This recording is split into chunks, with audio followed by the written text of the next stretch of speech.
Good morning class. आज बस हमारा चैप्टर ख़त्म होने वाला है, थर्ड चैप्टर। तो आज हम एक बार थोड़ा सा रिवाइज कर लेंगे जो हमने पढ़ा है। सबसे पहले हमने पढ़ा था कि कपड़े जो हैं वो रेशों से बनाए जाते हैं, फाइबर से बनाए जाते हैं, और वो जो रेशे होते हैं वो दो प्रकार के होते हैं। प्राकृतिक भी हो सकते हैं, संश्लेषित भी हो सकते हैं। प्राकृतिक जो होता है उसका मतलब होता है हमें प्रकृति से मिले हैं। जैसे हमें जो वूल होती है वो शीप के बाल उतार के उससे बनाई जाती है। कॉटन जो होता है वो कपास के पौधे विकसित किए जाते हैं, उनसे बनाई जाती है। तो इस प्रकार ये होते हैं प्राकृतिक, जो हमें प्रकृति में ही मिल जाते हैं।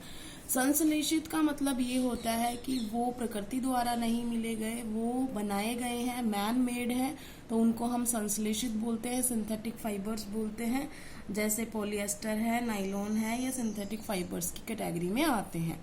अब हम पढ़ते हैं संश्लेषित रेशों के कितने प्रकार होते हैं।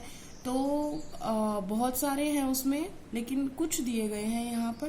तो सबसे पहले आते हैं हम रेयॉन पर। रेयॉन जो होता है वो पहले जो होता था हमारा सिल्क, जो मलबरी के जो पेड़ होते हैं, शहतूत के जो पेड़ होते हैं, उनके ऊपर जो सिल्क मोथ लगता है वहां से जो हमें फाइबर मिलता था वो सिल्क होता था। और वो सिल्क जो होता है वो बहुत महंगा होता है और इजीली अवेलेबल भी नहीं होता है।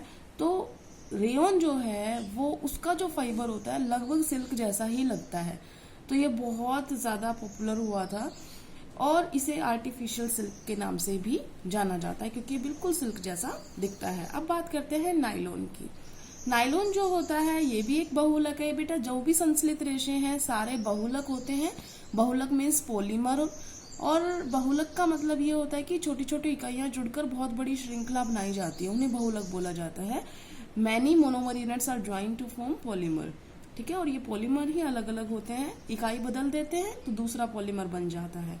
नाइलॉन जो होता है, नाइलॉन बहुत स्ट्रांग होता है, बहुत मजबूत होता है, हल्का होता है, और इसे ज्यादातर आपने सुना होगा पैराशूट और रॉक क्लाइंबिंग वाले इसे यूज करते हैं। ठीक है ना। Polyester and acrylic. पॉलिएस्टर जो होता है बेटा वो ऐसा कपड़ा होता है कि उसमें सलवटें नहीं पड़ती बिल्कुल भी, तो उसको यूज करके इजीली वो धुल जाता है, उसमें दाग नहीं लगते, दाग लग भी जाता है तो बहुत आसानी से धुल जाता है। तो उन्हें मिक्स कर दिया गया, क्योंकि पॉलिएस्टर में थोड़ी गर्मी ज्यादा लगती है तो इसलिए उनको मिक्स कर देते हैं, पॉलीकोट बना देते हैं। पॉलीकोट जो होता है that is a mixture of polyester and cotton. ठीक है, तो वो पॉलीकॉट बन गया। पॉली वूल जो होती है उसमें पॉलिएस्टर प्लस में वूल मिला देते हैं जब हमें थोड़ा सा गर्म चाहिए होता है। इसी तरीके से चैप्टर में नाम आया था टेरिकोट। टेरिकोट जो होता है बेटा टेरिलीन प्लस में कॉटन होता है। टेरिलीन एक टाइप का पॉलिएस्टर ही होता है।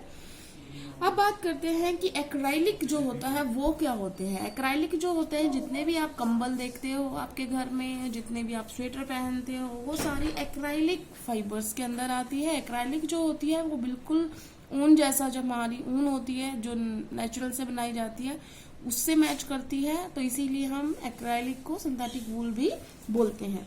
अब बात करते हैं कि आखिर हम ये जो यूज कर रहे हैं इनके क्या लाभ है। What are the advantages of synthetic fibres over natural.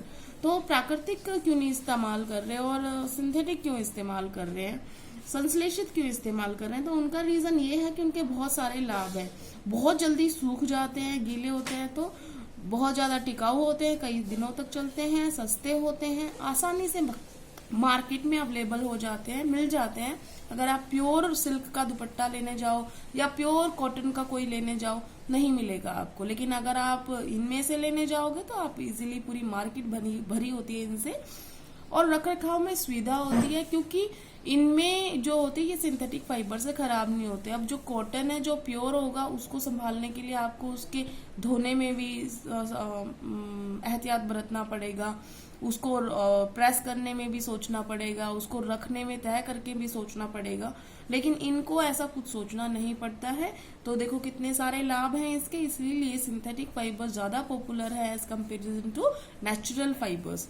ठीक है, ये फाइबर्स के बारे में पूरा हो चुका है। अब आते हैं हम प्लास्टिक के बारे में। प्लास्टिक जो होता है ये भी एक टाइप का बहुलक ही होता है। प्लास्टिक एक टाइप का पॉलीमर होता है, जो उसमें इकाइयां होती हैं वो सीधी भी जुड़ सकती हैं श्रृंखला में, या वो क्रॉस लिंक भी हो सकती हैं, त्रियकबद्ध भी हो सकती है। ये आपको पहले भी बताया हुआ है। प्लास्टिक के जो गुण है वो उसे सबसे अलग बनाते हैं। इसीलिए बहुत ज्यादा यूज होता है उसका आजू बाजू। प्लास्टिक के गुण क्या क्या हैं? सबसे पहले तो वो किसी से क्रिया नहीं करता, अनभिक्रियाशील होता है। इसका मतलब वो इनर्ट होता है, किसी से क्रिया नहीं करता। ठीक है। लाइट होता है, बहुत हल्का होता है। देखा होगा प्लास्टिक की चीजें उठा के देखना और उतनी लोहे की चीज उठा के देखना, आपको अंतर स्पष्ट हो जाएगा। ड्यूरेबल, चिरस्थायी होता है, इसका मतलब कई सालों तक आप उसको यूज कर सकते हो। स्ट्रॉन्ग, मजबूत होता है, वो आपको पता ही है। इसके बाद इंसुलेटर। इंसुलेटर का मतलब होता है बेटा कुचालक होता है। बिजली का जो बिजली होगी या विद्युत होगी वो उसके अंदर से पास नहीं हो सकती, इसीलिए ज्यादातर देखना आप बिजली की तारों के ऊपर उसी की वायरिंग होती है। ऊष्मा का भी कुचालक होता है, इसका मतलब हीट भी उसके पास थ्रू नहीं हो सकती, इसीलिए जो आपकी चाय की पतीली होती है या कढ़ाई होती है उनके ऊपर हैंडल्स के अंदर प्लास्टिक लगा होता है। तो जब आप उसको लगाते हो, मान लो चाय बना रहे हो और आपका हैंडल टूट जाए और फिर हाथ लगाते हो, जल जाएगा ना हाथ, क्योंकि वो तो धातु की बनी है। लेकिन अगर उसमें हैंडल लगा है तो आपको कुछ नहीं होगा। इसीलिए ये जो गुण है वो उसे अलग बनाते हैं। प्लास्टिक भी अलग अलग टाइप का हो सकता है। प्लास्टिक की मेन दो टाइप है, एक होता है थर्मोसेटिंग प्लास्टिक, दूसरा होता है थर्मोप्लास्टिक। थर्मोसेटिंग देखो नाम से ही पता चल रहा है, थर्मो का मतलब होता है हीट, सेटिंग मतलब सेट हो गया। इसका मतलब क्या है कि एक बार हीट किया था और वो सेट हो गया, अब उसको आप दोबारा से हीट करके सांचे में नहीं डाल सकते कि कुछ और बना लें, जैसे रिसाइकलिंग के लिए भेज दो आप उसको कि भाई इसको यूज कर लो, नहीं होगा। इसका मतलब इसको एक बार जो बन गया वो बन गया, उसके बाद आप उसको दोबारा से यूज नहीं करवा सकते।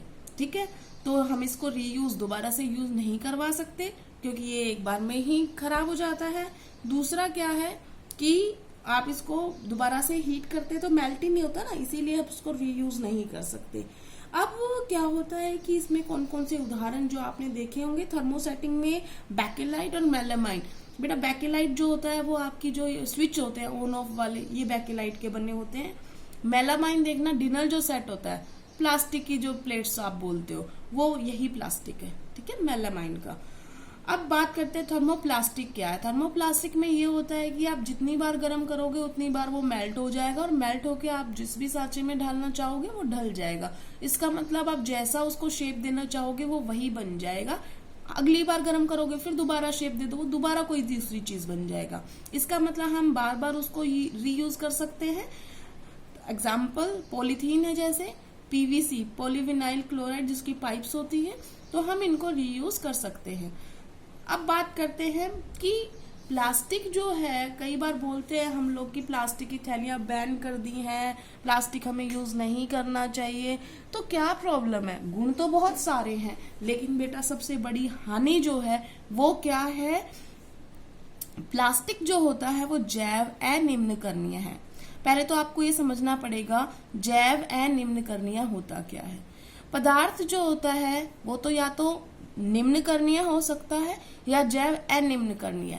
निम्नकरणीय का मतलब है कि उसको जीवाणु जो होंगे वो अपघटन करके उसको खत्म कर सकते हैं। ठीक है ना, जैसे फॉर एग्जाम्पल आपने आलू के छिलके, प्याज के छिलके, ये सब जो आपके घर का गीला कूड़ा जिसे बोलते हैं, अगर आप उसको रख के आओ जमीन में तो मुश्किल से वो एक सप्ताह के अंदर सारा आपको दिखेगा भी नहीं। वहां से मैं बात नहीं कर रही हवा से उड़ जाए, नहीं, आप वहीं पे रखो, रोज ऑब्जर्व करो, धीरे धीरे उनका अपघटन शुरू हो जाएगा, डिग्रेड होने शुरू हो जाएंगे और एक दिन ऐसा आएगा कि वो उस मिट्टी में मिल जाएंगे। ठीक है ना। लेकिन जो प्लास्टिक है, प्लास्टिक सालों तक कुछ नहीं होता उसका। फॉर एग्जाम्पल अगर मैं बात करूं, जैसे आपका कागज है, ये यही कागज है, ये लगेगा 10 से लेके 30 दिन तक ये खत्म हो जाएगा। ठीक है, तो इसका मतलब 30 दिन बाद अगर आपने फेंक दिया जमीन के ऊपर या जमीन में गाड़ दिया है तो आपको 30 दिन बाद शायद उसका नामो निशान ना मिले। लेकिन अगर आप प्लास्टिक को फेंक देते हो तो 500 क्या 1000 साल बाद भी उसका कुछ नहीं होता। ठीक है, तो इसका मतलब क्या हो रहा है, वो जैव अनिम्नकरणीय है, नॉन बायोडिग्रेडेबल। इसका मतलब जो हमारे जीवाणु हैं, देखो नॉन मतलब नहीं, बायो मतलब जो जीवाणु है, डिग्रेड नहीं कर सकते, उसको खत्म नहीं कर पा रहे हैं। ठीक है, इसीलिए जो है प्लास्टिक को हम बोलते हैं कि हमें यूज नहीं करना चाहिए। हाँ, तो ये जो प्लास्टिक होता है इससे हमारे पर्यावरण में प्रदूषण होता है, तो इसीलिए हम मना करते हैं। तो हम अपनी जिंदगी में अगर ये 5 आर का सिद्धांत बना ले, वैसे तो 3 आर का सिद्धांत था लेकिन 2 और जोड़ दिए हैं। 5 आर में जो मेन है वो देखो, सबसे पहले हम एक एक करके पढ़ेंगे। पहला है आर, रिड्यूस। रिड्यूस का मतलब होता है बेटा कम से कम उस चीज को यूज करना। इसका मतलब हम प्लास्टिक को अगर कम से कम यूज करें तो आगे दिक्कत ही नहीं आएगी किसी चीज की, है ना। दूसरा जो होता है रीयूज। जैसे हमारे पास कोई डिब्बे खाली हो जाते हैं किसी कंटेनर में, मान लो आप कोई सामान लेके आए, वो डिब्बे खाली हो गए, हमारी घर में जो गृहिणी होती है वो इतनी समझदार होती है, उन्हीं डिब्बों को बार बार यूज कर सकती है। इसी तरीके से आप कोई भी चीज है उसको अगर यूज कर सकते हैं तो नया डिब्बा लाने की जरूरत नहीं है, उसी को रीयूज कर ले आप, ठीक है। रीयूज मतलब दोबारा यूज करना। रिसाइकिल का मतलब ये होता है जो खराब हो गया, जो आप यूज नहीं कर सकते, उसको रिसाइकलिंग के लिए भेज दे, पुनः चक्रण के लिए भेज दें, तो ताकि दोबारा से उसकी कोई चीज बनाई जा सके, ठीक है ना। 4 होता है रिकवर, कि दोबारा से उसे प्राप्त किया गया, ठीक है। और 5वां होता है रिफ्यूज। रिफ्यूज का मतलब है मना ही कर दो, उपयोग करो ही मत। तो मैं तो कहती हूँ सबसे ज्यादा इंपॉर्टेंट आप ये 5वां स्टेप है इसका, रिफ्यूज। रिफ्यूज का मतलब होता है आपने करना ही नहीं प्लास्टिक इस्तेमाल, है ना। तो ये तो सबसे अच्छा है, ना प्लास्टिक इस्तेमाल करोगे ना कुछ प्रॉब्लम होगी। तो रिफ्यूज जो होता है वो सबसे सही है। तो उसके लिए आप क्या कर सकते हो, जैसे आप अपना सामान लाते हो पॉलीथीन की थैलियों में, उसकी जगह पे अपने घर से ही बैग लेके जाओ। कपड़े का बना देती है मदर, इतनी समझदार होती है, तो आप अपने कपड़े का बैग लेके जाओ, जूट बैग लेके जाओ, लेकिन प्लास्टिक नहीं, ठीक है ना। तो इस तरीके से आप अपने पर्यावरण को भी सुरक्षित रख सकते हैं। आज आपका ये चैप्टर कंप्लीट हो गया है, कल हम क्वेश्चन आंसर करेंगे। Thank you class.